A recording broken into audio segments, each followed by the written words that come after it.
Bones Presta y bienvenidos a un nuevo capítulo de A Xugada de Pelayo. Entamamos.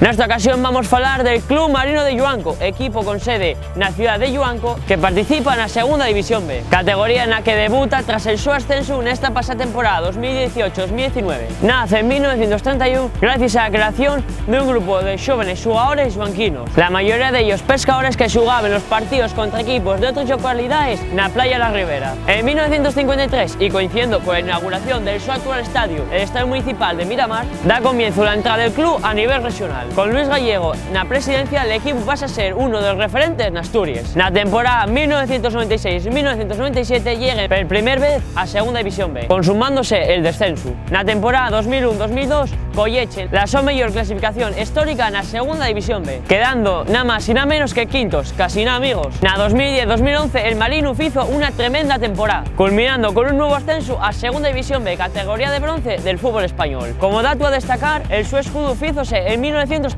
año da fundación del club. Trátase de un escudo tipo suizo con doble borde de color azul marino. En el centro del escudo asítiase un ancla de color blanco entrelazado con las letras C y M, que representen el nombre de la institución en blanco. La ancla y el color del fondo representen el origen marinero del club y de la localidad. Fue muchos años que surgió un grito deportivo entre los aficionados del club: alza el rabo marinín. Na su vitrina tienen una Copa Federación Española, 3 campeonatos de tercera división y 6 copes de la Federación Asturiana, conseguidos los años 2000, 2004, 2006, 2009, 2013 y 2015. Y hasta aquí el vídeo falando del Marino de Lluanco. ¡Ta llueu!